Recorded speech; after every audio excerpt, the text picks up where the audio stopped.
בעזרת השם, לשם ייחוד קודשא בריך ושכינתה, בדחילו ורחימו ורחימו ודחילו. Nos cours, d'une manière générale, sont de faire le lien entre les valeurs de l'infini et le monde dans lequel nous sommes, le monde de la création. Pour ce faire, Akadosh Baruch Hu a créé non seulement le monde, mais il a créé aussi l'intermédiaire entre lui et le monde à travers la personne, l'identité d'Israël. Israël est donc le vecteur par lequel l'infini béni soit-il revient dans le monde, dans sa propre création. Quand je dis revient, c'est parce que tout simplement la création du monde est un genre de découpage entre le créateur et la création elle-même. Ce retour de Dieu sur terre est en réalité défini par nos sages et d'une manière générale dans le judaïsme comme étant la Géoula. Et je voudrais vous parler aujourd'hui d'une certaine forme que revêt cette Géoula, à savoir que les sages comparent le processus de la Géoula à un mikvé de purification. Le mikvé dans lequel la femme impure va se purifier et dans lequel aussi les hommes se purifient. Pourquoi et comment sont-ils arrivés à cette conclusion que la Géoula ressemble à un mikvé? Eh bien, tout simplement parce qu'ils ont pris une prophétie du prophète Isaïe au chapitre 11. La prophétie nous dit Ki malea haaretz dea et Hashem kamaim layam mechasim. Il arrivera un jour où la connaissance remplira la terre comme l'eau remplit et recouvre la mer. Le prophète donc prophétise en expliquant que la Géoula est un remplissage de la matérialité, du monde matériel, de cette connexion avec le nom de l'Éternel. Dea, im Hashem, et Hashem, c'est avec. Autrement dit, nous avons ici le nom d'Hachem qui est transcendant et qui va remplir le monde d'une manière immanente. Ça veut dire que nous avons affaire à une intervention qui vient de l'au-delà de la nature, car ce nom défie toutes les lois de la nature, étant donné qu'il y a en lui le présent, Hové, le futur, Ihyé, et le passé, Haya. Autrement dit, c'est un nom qui défie les lois de la nature, car il est au-delà des lois de la nature, et c'est lui qui a créé toutes ces lois naturelles. Dès que vous voyez ce nom apparaître dans un verset, ça veut dire que nous avons affaire à une intervention qui dépasse, qui est transcendante et qui dépasse l'immanence terrestre. Et donc, je répète le verset, qui malea haaretz, lorsque la terre sera remplie de connexion et de connaissance avec ce nom-là, comme les eaux recouvrent la mer, Yam. Or, d'abord, il faut comprendre que la terre rappelée ici dans ce verset n'est pas une terre quelconque. À chaque fois que la Torah dit Ha Aretz avec la lettre He qui dit la terre en question, ça s'écrit la lettre He avec un patach en dessous, avec un trait en dessous. Dès que vous avez Ha Kadour, c'est le ballon. On sait de qui nous parlons. Donc le verset ne dit pas Kimal'a Eretz, car la terre sera reconnue et recouverte de sagesse. Non, c'est la terre en question, Ha-Aretz. Or, dès que le texte nous parle de Ha-Aretz, on parle immédiatement de la terre d'Israël. Tout à l'heure, j'ai ouvert mes propos en disant que le peuple d'Israël sert de vecteur pour les valeurs de l'infini dans ce monde, eh bien, il en est de même pour la terre, c'est-à-dire pour le lieu. La terre d'Israël, elle aussi, a cette qualité intrinsèque d'être un conducteur de lumière, de réceptionner la lumière de l'infini, du transcendant, et la preuve en est ce verset, car la terre sera remplie de connaissances de ce nom avec ce nom. Il y a ici donc une capacité induite dans le verset même qui dit que cette terre, la terre d'Israël, la fameuse terre en question, sa matière même est capable d'être pleine, d'être fécondée, j'allais dire, par cette transcendance, par le nom de l'Éternel. Ça veut dire que elle va dévoiler cette terre d'Israël, son appartenance au Kodesh, aux valeurs du Kodesh. D'ailleurs, en hébreu, elle s'appelle Eretz HaKodesh, la terre du Saint béni soit-il. Cela veut dire donc qu'elle fait partie de lui, qu'elle est appartenante à lui. Et nous avons ici donc un degré nouveau, c'est que cette sainteté va se dévoiler dans la matière elle-même de la terre. Les valeurs de l'infini vont apparaître dans la matérialité.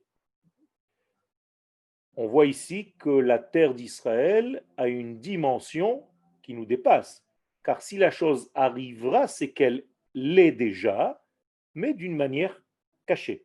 On ne le voit pas clairement, mais lorsque ce sera dévoilé, parce qu'on va enlever certains écrans, et tout à l'heure nous allons voir comment, eh bien, va se dévoiler tout simplement la vérité inhérente à cette terre qui est au présent déjà dans cette qualité, dans cette fonction-là, de pouvoir se connecter et d'appartenir aux valeurs de l'infini béni soit-il. Et donc, toutes les démarches, j'allais dire, naturelles de cette terre d'Israël, dépassent en réalité la nature, vont s'avérer être au-delà des lois, n'obéissant pas aux lois de la nature à proprement dit, comme le dit le Rav Kook et comme le disent nos sages, que Eretz Israël est supérieur aux autres terres, pas au niveau physique, mais au niveau de ce qu'elle représente, parce qu'elle a des valeurs qui ne s'étudient pas avec le cérébral humain, avec la logique humaine. Ce sont des valeurs qui nous dépassent complètement. Le Rav Kook, par exemple, dans Oroth, commence son livre par Eretz Israël einena davar chitzoni. La terre d'Israël n'est pas quelque chose de superficiel. Il veut nous introduire dans le sujet qui concerne en fait la valeur de cette terre qui est capable donc de concevoir, de réceptionner les valeurs infinies. Donc tous les comptes, tous les calculs rationnels ne sont pas vrais en terre d'Israël. Donc, si vous avez quelque chose de rationnel, faites très attention en Eretz Israël. Le rationnel n'est pas rationnel ici, et c'est le non rationnel qui est rationnel. Tout ce qui est miraculeux, entre guillemets, qui dépasse la pensée de l'homme, c'est ce qui agit véritablement sur cette terre.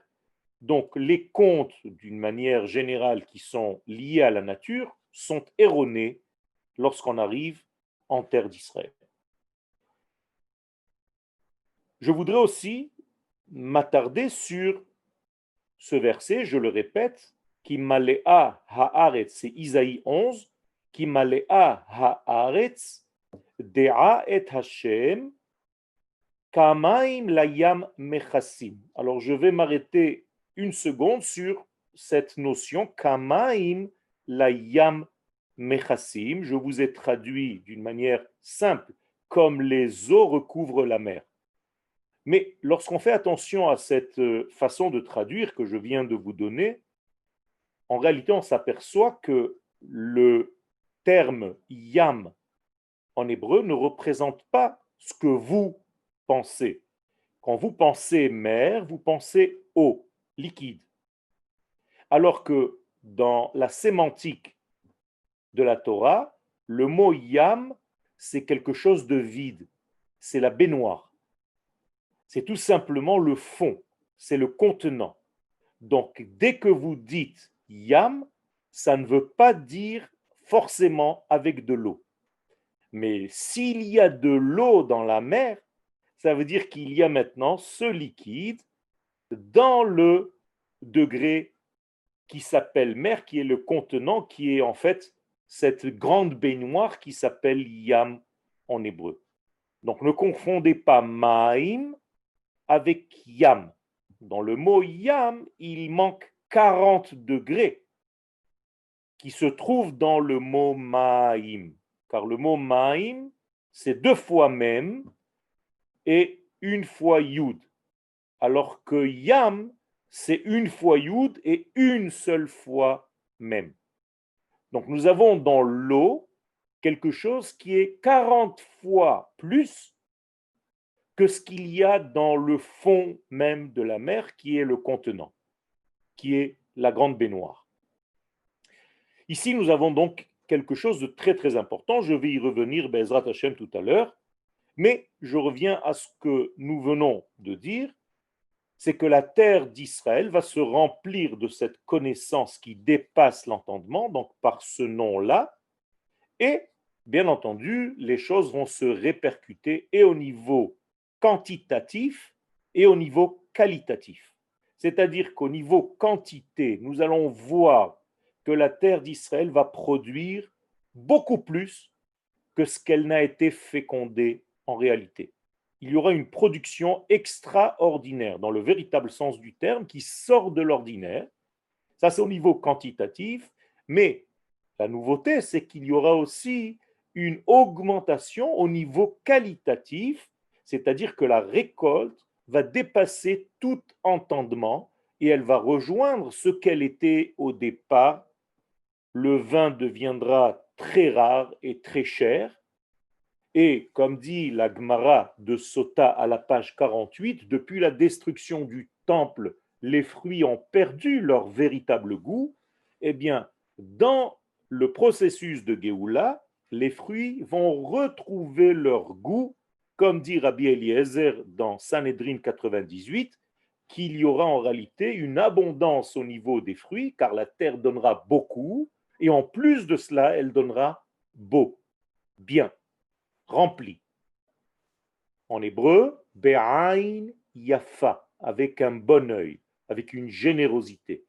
Donc il y a ici un changement radical de ce que la nature voulait bien dévoiler jusqu'à présent, et le moment où la terre agira comme un mikvé, sera imprégnée de ce nom d'Hachem qui est en train de remplir. Ce nom d'Hachem descend, je vous l'ai dit au départ du Chiour. Qu'est-ce que cela veut dire qu'il descend? Il ne se déplace pas. Descendre dans le langage de la Torah, c'est se dévoiler. Autrement dit, il y a un dévoilement de plus en plus grand de ces valeurs. Comment est-ce que ces valeurs emplissent de plus en plus le monde? L'un des conduits, c'est l'étude des secrets de la Torah. Quand on étudie les secrets de la Torah, on fait référence à ce nom-là qui est transcendant parce que nous touchons des éléments qui viennent de l'au-delà, des éléments qui nous viennent de ce qu'on appelle le discernement supérieur, de l'ordre de l'infini béni soit-il, qui n'est pas au niveau du cérébral humain. Et donc, nous considérons que la Torah est une prophétie parce qu'elle nous vient du ciel, et c'est d'ailleurs l'un des articles de foi. Si on n'a pas conscience que notre Torah vient de l'au-delà, on appelle ça d'un langage courant le ciel, eh bien, ça ne sert à rien d'étudier la Torah, même si vous pensez qu'elle est intelligente et qu'elle aurait pu être écrite par un homme très intelligent, aussi intelligent soit-il. Pour nous, ce n'est pas la Torah, ce serait de la Avodah Zarah. Quand la Torah nous arrive, elle nous arrive min hashamayim, des cieux, sous-entendu d'un degré qui nous dépasse, donc encore une fois, référence à ce nom-là. D'ailleurs, le pharaon, qui est bloqué dans les lois de la nature, ne peut pas connaître ce nom. Mi Hashem, Asher Eshma Bekolo, c'est l'expression même de Paro. Qui est ce tétragramme pour que j'entende sa voix? Je ne peux pas, moi je ne connais pas ce nom, je ne connais que le nom qui est référencé par la nature. c'est le nom de Elohim. Alors que ce nom-là, je ne le connais pas. Et donc, à la fin de tout le processus et de la sortie d'Égypte, on va voir un pharaon qui reconnaît ce nom-là et qui va le dire dans ce que nous appelons la Shiratayam, le chant de la traversée de la mer Rouge, Mi kamocha ba'elim Adonai. C'est la première fois que Paro va reconnaître la souveraineté de l'infini dans ce monde. Jusque-là, il pensait que la pensée humaine était maître, ce qui a donné d'ailleurs naissance à la Grèce antique, qui est restée en fait coincée dans ce même système, qui a donné référence après aux mathématiques et à tout ce qui tourne autour des comptes de ce monde. Mais nous, dans le judaïsme, on a une conscience qu'il y a un degré qui dépasse tous les comptes. C'est au-delà du cheshbon. Le cheshbon, d'ailleurs, dans la Kabbalah, est toujours lié à un degré bas. Au-dessus du cheshbon, il y a ce qu'on appelle les otiyot, les lettres elles-mêmes. Mais ce n'est pas encore le summum.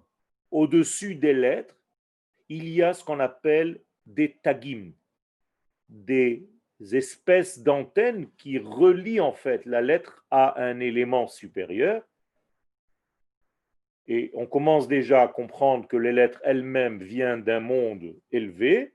Et au-delà de tout, il y a ce qu'on appelle les théamim, les goûts, les sens des choses, et L apostrophe, et le sens au pluriel, c'est-à-dire la direction de chaque chose. Donc, comprenez bien qu'à chaque fois que nous sommes en train d'étudier la Torah, nous étudions en fait un degré qui dépasse complètement la nature humaine, mais qui s'habille dans la nature humaine. Et là se trouve la grandeur de Dieu qui arrive à se contenir, ce qu'on appelle un tzimtzum, dans les valeurs historiques de ce monde, pour nous donner des messages de vie. Ce Shabbat, si nous allons lire Be'ezrat Hashem, la paracha de Vaïgash, il faut bien comprendre que c'est une paracha qui va toucher notre être intérieur. Ce n'est pas juste qu'on raconte cette histoire à la synagogue et on rentre à la maison, on va manger et c'est tout. Qu'est-ce que tu as lu ce Shabbat? J'ai lu cette paracha. La semaine dernière, j'ai lu une autre. La semaine prochaine, je en lirai une autre. Ce n'est pas comme ça que ça marche. Ce que tu lis dans la semaine correspond à la nature de la semaine, même si tu ne le vois pas. Et donc, tous les acteurs qui vont remplir cette paracha de ce Shabbat se trouvent à l'intérieur de chacun de nous et nous devons les activer selon l'histoire qui les active dans le texte et dans l'histoire, dans le narratif de la Torah. Donc, attachez vos ceintures et faites travailler votre Yosef et votre Yehuda, puisque ce sont les deux acteurs principaux de cette paracha. Sans faire ce travail-là, eh bien, vous aurez encore lu un texte une fois de plus, et ce n'est pas véritablement quelque chose qui amène dans ce monde ce qu'Akadosh Baruch Hu prévoit d'acheminer dans ce monde. La Torah n'est pas seulement un texte, la Torah n'est pas une étude, elle est en réalité un conduit par lequel va se déferler sur le monde toute l'abondance divine, toutes les bénédictions d'en haut et toutes les valeurs qui dépassent la pensée humaine. Donc si on veut grandir et faire grandir le monde avec nous, nous devons nous hisser à ce degré supérieur qui correspond à la Géoula. D'ailleurs, selon les kabbalistes, c'est lorsque ce nom sera dévoilé véritablement dans le monde que la libération totale de ce monde, de cette matière, sera accomplie et aboutira. Tant qu'il n'y aura pas reconnaissance de ce nom-là, Bayom Hahu Iye Adonai Echad ou Shmo Echad, eh bien, il n'y a pas de Géoula à proprement dit. Donc, nous devons faire un travail puisque c'est nous les porte-paroles de ce nom. Chaque fois que Dieu veut donner un message, il le fait passer par le peuple d'Israël. Comment est-ce qu'on dit ça en hébreu? Koach ma'asav higid le'amo. La force de ses actions, il les fait passer. Higid, Ce n'est pas seulement dire, c'est guider ou passer par les guidim, par les tendons de l'être. Et qui sont les tendons par lesquels se diffuse la lumière dans ce monde? Eh bien, c'est son peuple. Encore une fois ici, appartenance. Nous aussi, on s'appelle Am HaKodesh, le peuple appartenant aux valeurs du Kodesh. Comme tout à l'heure, je vous ai parlé de ce Kodesh qui est transcendant, Eretz HaKodesh, la terre du Saint béni soit-il. Donc, je répète ce que nous sommes en train de dire. Nous sommes en train de développer un verset dans le prophète Isaïe au chapitre 11 qui malea haaretz dea et Hashem kamaim layam mechassim. Donc il y a une comparaison de la Géoula à un grand mikvé. Et donc la Géoula est un grand mikvé, est une entrée de l'humanité tout entière dans le mikvé de la connaissance d'Hachem. Dans cette connaissance-là, dans ce grand mikvé. C'est par lui que nous vivons, c'est lui qui fait et qui fait vivre et qui agit et qui transforme et qui rajoute sans cesse du divin dans notre monde. Donc, il faut arriver à un point, et là je précise les termes du prophète, Kamaim layam mechassim. Que veut dire le mot mechassé? Couvrir. Donc on ne se suffira pas d'une petite Géoula, il faut que véritablement cette connaissance-là recouvre complètement le cerveau humain, le rationnel humain et le système de la nature. Donc le fond ici, c'est la lumière divine, ici en l'occurrence est comparé à l'eau, okay? Et la même chose, elle va recouvrir le cli que nous avons appelé Yam. Rappelez-vous, le cli s'appelle Yam. Yam, ce n'est pas l'eau, c'est les maïm qui recouvrent le Yam. Donc l'eau va recouvrir cette grande baignoire qu'on appelle Yam. Il y a donc notion de tikkun. Et c'est le fondement même du tikkun. Ça aussi, c'est une notion qu'on entend beaucoup. C'est son tikkun, c'était son tikkun. Les gens disent tikkun, mais ne savent pas véritablement de quoi ils parlent. Lorsqu'on parle de tikkun, on parle tout simplement d'un degré qui remplit l'ustensile qui lui correspond.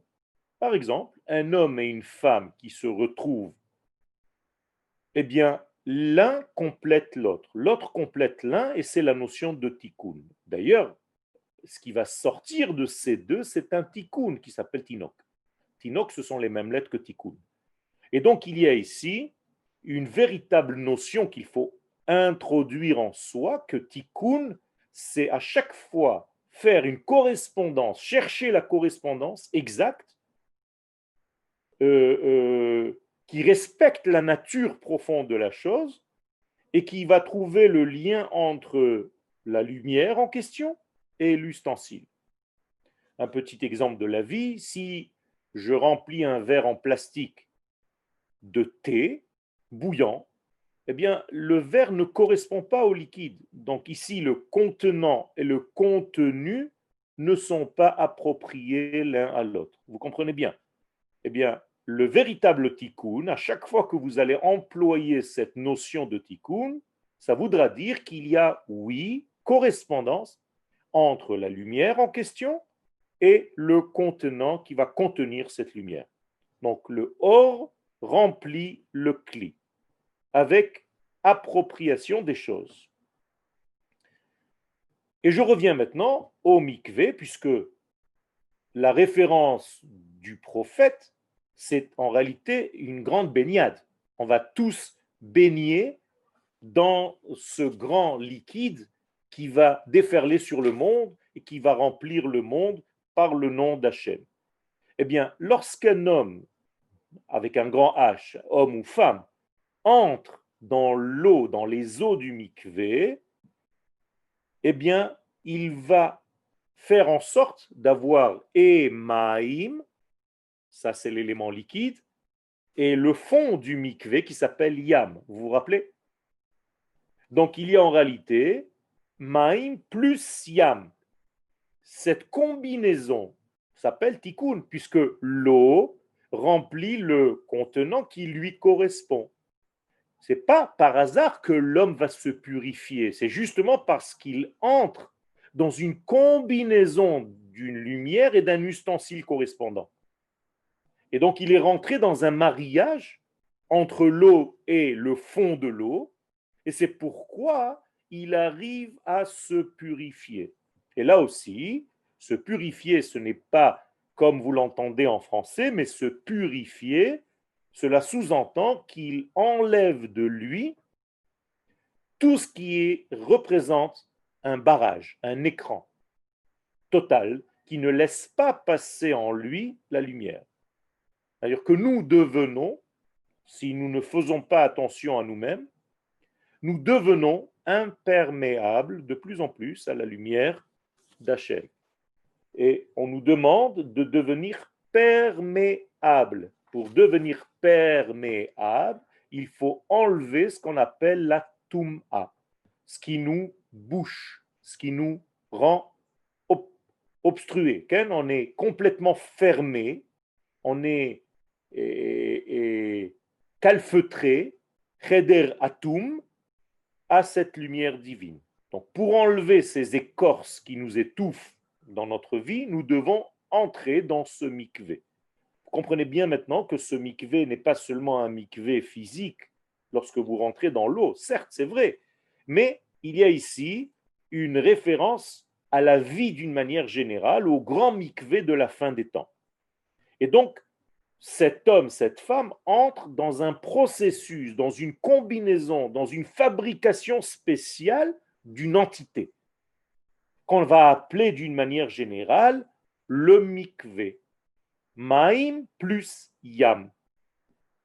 Eh bien, quand vous rentrez dans un processus, vous commencez à vous identifier au processus. Vous êtes complètement associé à ce processus puisque vous êtes couvert d'eau sans laisser aucune séparation. D'où toutes les lois très strictes concernant la peau pour qu'il n'y ait pas une séparation entre l'être que je suis et qui veut se purifier et l'eau qui va toucher toutes les parties de mon corps. Même la bouche doit rester ouverte dans le mikvé. Quelqu'un qui ferme la bouche fortement, bien le mikvé ne l'a pas touché complètement. La bouche doit rester comme ça. Au moment où nous plongeons dans l'eau, il faut lever les pieds du fond du mikvé et il faut baisser la tête du dessus de l'eau et se trouver en réalité complètement dans ce bain comme un fœtus à l'intérieur de cette liquidité que lui donne sa maman. Donc nous sommes dans un état fœtal qui nous ramène à la première pensée. Vous voyez donc pourquoi le prophète Isaïe, qui est le prophète par excellence de la délivrance, nous parle de la Géoula qui va ressembler à ce remplissage d'eau. La terre va se remplir de l'eau de l'infini, béni soit-il, rappelé par son nom, par ce nom-là. Donc, on va être recouvert d'eau et là, nous sommes en train de devenir une partie du processus, puisque je suis complètement imprégné d'eau, entouré d'eau, et je reçois en fait une connaissance supérieure, une force qui va me permettre de dévoiler la véritable pensée du départ. C'est comme si je rentrais encore une fois dans le ventre de maman lorsque j'étais encore une pensée, dans le cerveau de papa qui est passé dans le ventre de maman. Vous comprenez que cette force, c'est la force non seulement du mikvé, mais de la Géoula. Avec des mots simples, la Géoula, c'est tout simplement aboutir à la première pensée du divin. Quand cette première pensée va se réaliser dans la dernière des créations, à savoir la matière, la terre, Maléa Haaretz, eh bien, nous voilà dans un film complet qui a touché en fait le plus loin par le plus élevé. Et ce qu'on appelle Déa, puisque je rappelle encore une fois le verset du prophète, qui malea haaretz Déa, la terre se remplira elle-même. On ne dit pas que les hommes de la terre se rempliront de la pensée. Les hommes de la terre, c'est une chose, mais là, on parle de la matière elle-même, comprenez bien, c'est-à-dire des morceaux de terre, de la pierre. Elle-même se remplira de cette connexion. Et cette connexion nous empêchera de tourner en rond, nous empêchera de nous tromper de chemin, parce que ce monde est un monde de tellement de détails qu'il est très difficile de rester concentré et de converger vers un sens véritable. Nous nous perdons en route. Vous avez commencé votre voyage pour aller quelque part et vous savez qu'au milieu, il y a des arrêts, on s'arrête pour faire ses besoins, on va s'acheter des glaces, on va s'acheter à manger, les enfants vont faire leurs besoins et on risque d'oublier vers quoi nous allons. Dans le processus de Géoula, il y a tellement d'arrêts en chemin, et nous les voyons aujourd'hui, arrête, continue, confinement, déconfinement, et continuellement, et tous les processus qui sont à l'intérieur du grand processus, du mainstream, eh bien, on peut se perdre dans tous ces détails de la vie, malheureusement, dans tous ces petits degrés qui vont nous déranger, qui vont servir d'information qui n'est pas nécessaire, mais qui va embrouiller en fait l'émission centrale, l'émission de Dieu qu'on appelle Da'at. Et quiconque garde ce Da'at garde en réalité la ligne de conduite. Comment est-ce qu'on appelle une ligne de conduite en hébreu? Kav marshava. Tu as une ligne de conduite. Eh bien, vous avez le mot kav dans le mot mikvé. C'est le centre même du mot mikvé. Vous voyez le kav, quand vous entrez dans le mikvé, eh bien, vous retrouvez le kav. Kav qui veut dire donc ligne droite, direction, sens. On ne se perd plus. Et donc, nous avons une rencontre avec le sujet premier, primordial de notre vie. Bien entendu, nous sommes entourés de ma. Qu'est-ce que c'est ma? C'est l'eau, comme en arabe. Ma. Ça veut dire que quand je rentre dans le mikvé, je suis entouré de ma, mais je retrouve en réalité le sens même de ma vie. D'ailleurs, au pluriel, ma, c'est maïm. Quelle est la valeur numérique de ma? C'est 45. 40 et 5. Quelle est la valeur numérique de maïm? 90. C'est deux fois ma. Donc, l'eau en hébreu n'est jamais au singulier, comme en français ou en arabe. Elle est toujours au pluriel. On dit les eaux. Cependant, quand je retrouve en fait le singulier de l'eau, ici ma, je retrouve aussi ce que je suis, ma. Et Moshe Rabbeinu dit à Kadosh Baruch Hu, Venachnu ma. J'ai retrouvé mon ma, mon quoi. Parce que je sais où je vais, j'ai une ligne de conduite, j'ai un sens dans la vie. À chaque fois que Akadosh Baruch Hu nous dit vous vous êtes planté, vous vous êtes trompé, eh bien on a tourné en rond dans le désert. Arbaim shana akut bedor. Vaomar am to'e levav hem. C'est un peuple qui s'est trompé, qui n'a pas compris le sens, même la direction. Il y a des gens qui sortent d'Égypte et qui s'arrêtent au milieu, qui ne vont pas jusqu'au bout de cette sortie. Je vous rappelle que le bout de cette sortie, c'est la terre d'Israël. Il y a des gens qui sont sortis d'Égypte et qui sont restés dans un autre désert, hein, dans le désert des nations.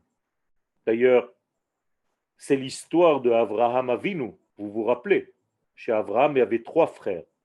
Avraham, Nachor et Haran. Okay? Haran est mort parce qu'on l'a brûlé dans les fours crématoires de l'époque.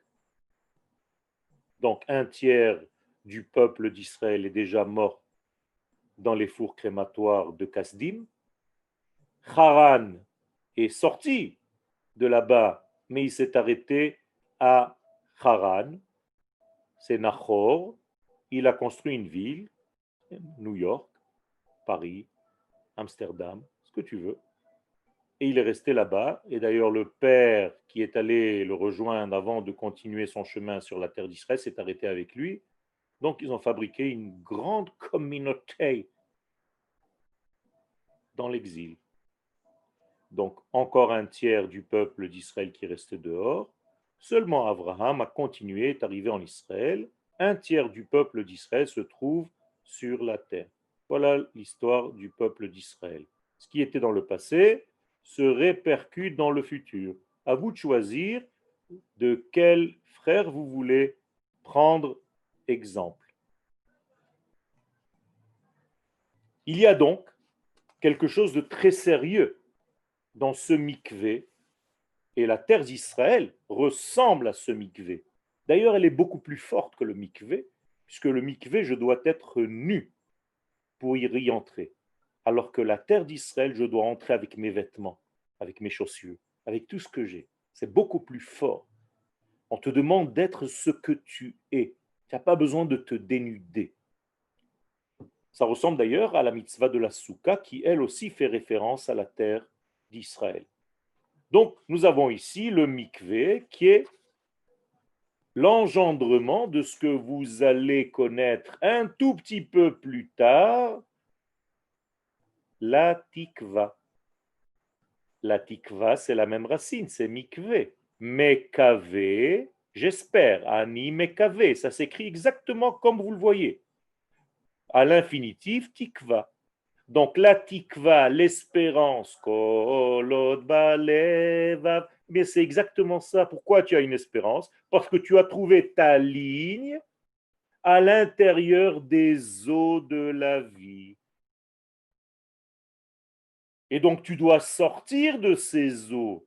C'est pourquoi le libérateur d'Israël est sauvé des eaux. Et donc il est issu de l'eau, donc on retrouve son identité véritable. Il ne reste que la ligne conductrice. Et c'est beaucoup plus fort que ça, parce que veut dire le mot mikvé? Je vous ai dit tikva, espérance. Je vous ai dit cave, trait d'union ou ligne de conduite, de vie, certitude.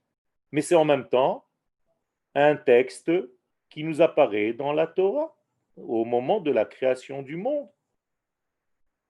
Où les mikveh hamaim karayamim. Akadosh Baruch Hu a rassemblé les eaux. Et comment c'est dit là-bas? Yikavu. C'est la même racine. Yikavu kav. Donc rassemblement.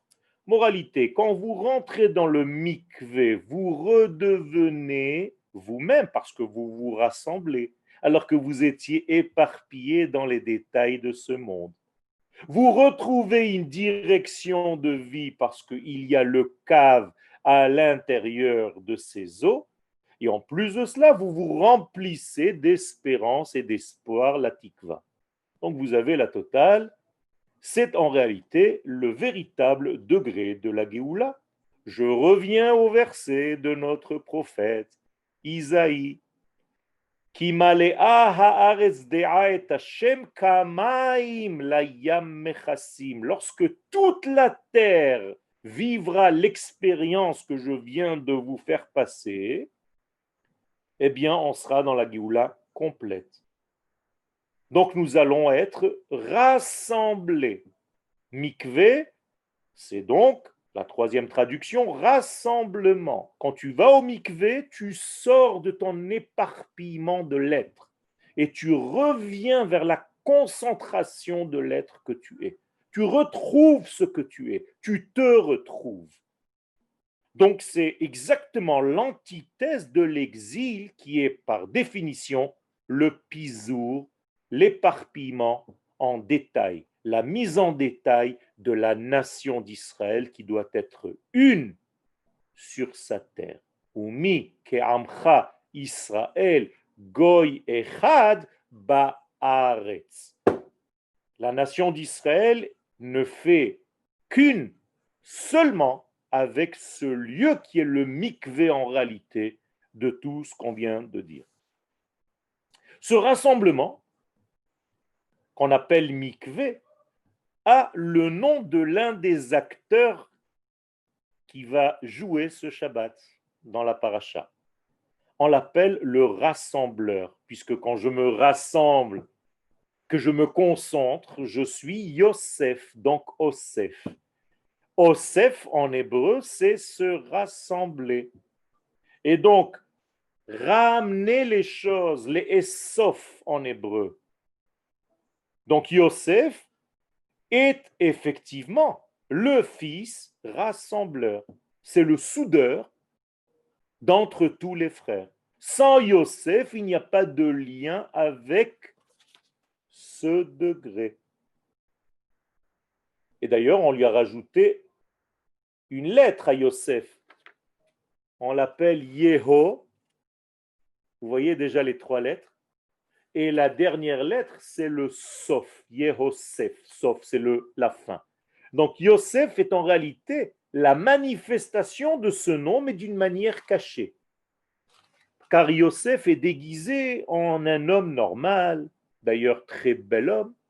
La Torah le dit, il touche ses cheveux, il se fait beau, mais quelqu'un qui le voit à l'extérieur se dit, celui-là, il n'est certainement pas dans la Torah. Parce que pour être dans la Torah, il faut bien entendu se déguiser. Pas du tout. Yosef, c'est l'homme Israël qui n'est pas déguisé.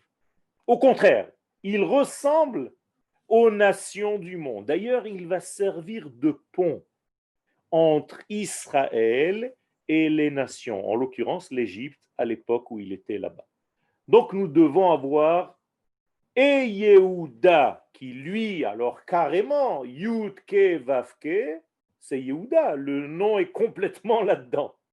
Et Yehosef, avec un nom caché, mais tous les deux représentent ce nom d'Hachem. Moralité, il va falloir qu'ils se rencontrent. Et ils vont se rencontrer ce Shabbat. Donc, je vous invite à faire la même chose à l'intérieur de votre être intime. Faites rencontrer votre Yosef avec votre Yehuda. Ces deux acteurs sont à l'intérieur de vous. Yehuda, et là je vous traduis en hébreu, c'est la capacité à reconnaître. Yehudi, Modé, je remercie et je reconnais. En français, ce sont deux termes, reconnaître et remercier. En hébreu, c'est un seul terme. Quand je suis modé, ça veut dire je dis merci, mais en même temps, je reconnais. Je reconnais la vérité de la chose. Ça, c'est Yehuda. Et Yosef, c'est celui qui rajoute, qui rassemble. Mossif, rassembleur, rajoute. Donc, un mouvement perpétuel, car il s'agit de l'infini, béni soit-il, donc ça ne peut pas s'arrêter. Donc, il y a un mouvement continuel de mon avancée. C'est pour ça que vous n'êtes jamais tranquille. En tant que fils et fille d'Israël, vous êtes toujours dans une recherche de plus dans tous les éléments de votre vie. Vous voulez toujours exceller dans tout ce que vous faites. Pourquoi? Parce que vous êtes animé par l'infini. Qui dit infini dit non fini, no limit. Donc vous avez toujours envie d'aller plus loin. Et surtout quand vous êtes israélien. C'est-à-dire c'est encore un autre degré de juif. C'est une nouvelle forme de graine. On a fait une mutation, on est devenu israélien. Alors l'israélien, c'est le juif multiplié par 1000. Il veut le monde entier. Okay? Et donc ça va comme ça, et c'est en réalité une qualité qu'il faut savoir aussi gérer. bien entendu. Donc la Géoula est un grand sujet. Je suis à 10 minutes de la fin du cours. La Géoula est le centre même des sujets de notre vie. C'est l'idée première qui était à la base, à la source de toute la création du monde. Dévoiler dans le monde de l'éparpillement l'être unique, l'unicité de Dieu. Quand on parle d'un Dieu unique, c'est pas que le judaïsme dit qu'il n'y a pas de Dieu. On n'est pas des imbéciles. On sait qu'il n'y a pas de Dieu. Personne dit qu'il n'y a de Dieu. C'est pas ça. Croire dans l'unicité de Dieu. La émouna d'Israël, c'est de croire qu'il n'y a rien d'autre. Il n'y a rien d'autre que lui. En od milevado. Ça veut dire que tout ce que vous voyez dans votre vie, ce ne sont que des représentations qui vivent à plus ou moins un autre degré de ce degré-là. Si je prends par exemple cette boîte de chewing-gum, eh bien, c'est ce divin qui l'anime à son petit degré à elle en forme de gomme. Mais c'est toujours la même lumière. C'est-à-dire la même lumière qui anime cette petite boîte, c'est la lumière qui m'anime à moi. Vous comprenez? Seulement, dans cette petite boîte, les mesures de cette boîte ne sont pas capables de révéler plus que ce qu'elles font. C'est déjà pas mal, parce qu'elle est fidèle à elle-même. Et moi, je devrais dévoiler beaucoup plus que cette boîte. Et là aussi, là, par contre, il y a un examen. Suis-je fidèle à ce nom-là ou pas assez? Si je suis fidèle à ce nom-là, j'essaye de le faire venir dans ce monde, puisque son but, c'est de se dévoiler à travers moi, peuple, dans le monde qu'il a lui-même créé. Donc, je vais tout faire pour l'aider. Amachazir Shechinato le Tzion, je vais le faire revenir à Tzion. Comment est-ce que je peux refaire venir Dieu à Tzion? Eh bien, je fais mes valises et je viens habiter en Israël. Quand je viens habiter sur cette terre, j'amène avec moi du divin, Rabotai, pas moins que cela. Je sais que c'est sympathique d'étudier la Torah, mais nous sommes dans une réalité. La Torah, ce n'est pas un livre d'études, la Torah, c'est un livre de vie. C'est un conseil de vie. Tant que tu ne vis pas ton étude, bien, tu manques. Il y a un problème. Alors, je reviens à ce que nous sommes en train de dire. Le dévoilement du prophète ne laisse aucun élément en dehors du système de la rédemption. Vous avez compris? Puisque l'eau doit recouvrir complètement la terre, donc la matière. Il n'y a pas un détail qui est en dehors du sujet de la Géoula. Voilà ce que nous sommes en train de dire. La Géoula ne saute pas par-dessus rien du tout. Oubliez ça. Personne. Elle recouvre Kamaim Layam Mechassim. Et les sages nous disent que même si le peuple d'Israël n'est pas au niveau où il aurait dû être pour recevoir toutes ces forces, eh bien, il est sauvé malgré tout lorsqu'on prend compte de son futur. Parce que de toute façon, c'est ce qui va se passer. Donc, on lui donne en fait carte blanche. On lui dit, je te fais une avance sur ta Géoula. Donc, tu vas être sauvé maintenant. Tu me rembourseras un tout petit peu plus tard. Pourquoi? Parce que nous sommes condamnés à être libérés. Donc, il n'y a rien de plus certain que notre délivrance. Et notre futur, qui est un futur qui chante, est déjà au présent si j'ai envie de le vivre, tout simplement. Et c'est en réalité ma véritable force. À l'intérieur de moi, je suis appelé d'ailleurs Geoulim. Le peuple d'Israël s'appelle les délivrés, ceux qui sont délivrés. C'est leur nature. Voilà notre prénom, notre surnom. Tu le veux, tu ne le veux pas, on s'en fiche complètement. D'ailleurs, c'est comme le mikvé. Hein. Tu rentres dans le mikvé parce que tu avais envie de rentrer ou bien parce qu'on t'a poussé, Est-ce que le mikvé opère la purification sur toi, oui ou non? Oui, ça ne dépend même pas de ta pensée. Tu as été entouré d'eau, c'est fini. Tu es foutu, tu es pur. Incroyable quand même. Et les gens qui vont faire partie du processus de cette délivrance, on va prendre l'exemple donc de ceux qui ont construit le mikvé. Le mikvé, c'est quoi? C'est une bâtisse, on est d'accord, non? Avec une cuvette, avec des escaliers, avec un chauffage à l'intérieur pour que l'eau soit agréable. Mais les gens qui ont construit ça, je vous pose une question. Est-ce qu'ils savaient les secrets du mikvé? Est-ce qu'ils savaient les bienfaits du mikvé? Est-ce qu'ils savaient que quelqu'un allait entrer dans ce mikvé impur et sortir pur? Pas du tout. Et pourtant, ça marche. On s'en fiche de l'ouvrier ignorant qui a construit ce mikvé. C'est magnifique. Vous avez compris la correspondance? Les hommes et les femmes d'Israël qui vont faire la Géoula, le processus de la Géoula que nous sommes en train de vivre aujourd'hui, eh bien qu'ils soient conscients ou pas de ce qu'ils sont en train de faire, même s'ils sont les plus grands mécréants, ils font partie des constructeurs de ce travail. Ça fait peur. Vous ne pouvez pas vous sauver. Il n'y a pas où s'échapper. On est condamné à être libéré. C'est terrible.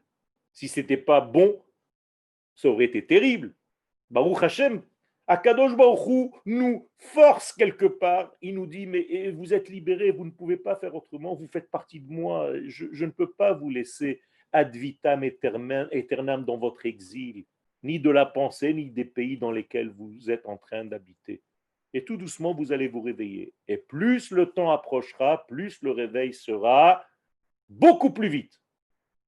Et les décisions vont être immédiates. Ça y est, c'est fini, j'en peux plus, je fais mes valises, je m'en vais. Vous ne pouvez même pas vous imaginer le nombre de téléphones que je reçois de gens à qui je parlais il y a quelques mois et qui sont déjà là aujourd'hui, en me disant, tu sais, j'ai entendu un cours, ça m'a transformé complètement la vie, parce qu'en réalité, il suffit d'un cours. Vous savez, vous avez des couches, des couches, des couches, des couches. Alors, chaque fois, on enlève une épluchure. Et à un moment, il y a juste la dernière couche. Après ça, vous êtes trop sensible. Donc, dès que ce cours arrive, on a épluché la dernière écorce. Et là, vous êtes à vif. Et vous ne pouvez pas faire autrement que d'obéir à votre destin. Ça, c'est le secret de notre délivrance, Rabotai, qui ressemble à un mikvé. Le prophète Isaïe est extraordinaire dans cette petite phrase. Je n'ai même pas en réalité commencé véritablement à introduire le sujet, que j'en suis déjà à la fin, mais le prophète Isaïe nous donne ici quelque chose, une métamorphose de l'être, et par des métaphores, par l'idée d'être recouvert d'eau, parce que la Torah est aussi de l'eau, des eaux, et nous sommes imprégnés de cette Torah. Et d'ailleurs, vous qui prenez comme ça des moments de votre vie pour étudier, pour élaborer votre être, eh bien, vous êtes en train de rencontrer de plus en plus ce tétragramme, ce nom de l'infini qui se dévoile par tous ces éléments-là, et nous sommes tous dans ce grand mikvé qui bientôt nous donnera la vision de ce trait d'union, de ce cave à l'intérieur qui nous donne en fait l'étape prochaine qu'est la prophétie. Donc nous sommes à la veille du dévoilement de la prophétie. La prophétie revient à grands pas dans notre monde. Et cette prophétie, bien entendu, c'est la certitude par excellence, parce que là, c'est plus l'homme qui parle par sa pensée, c'est carrément l'éternité qui parle à travers l'homme. Il devient un médium de cette lumière divine. Vous comprenez bien que c'est encore une autre cour de récréation. On ne joue plus avec les petits. On est en train de passer à un autre niveau. Et je nous rejoins tous, je nous invite tous à nous rejoindre, Be'ezrat Hashem, dans ce beau programme de notre vie, qui est le programme de la délivrance. Merci beaucoup. Toda Rabba Rav Yoel, il reste encore 2-3 minutes si vous avez des questions. C'est le moment. Ouvrez les micros.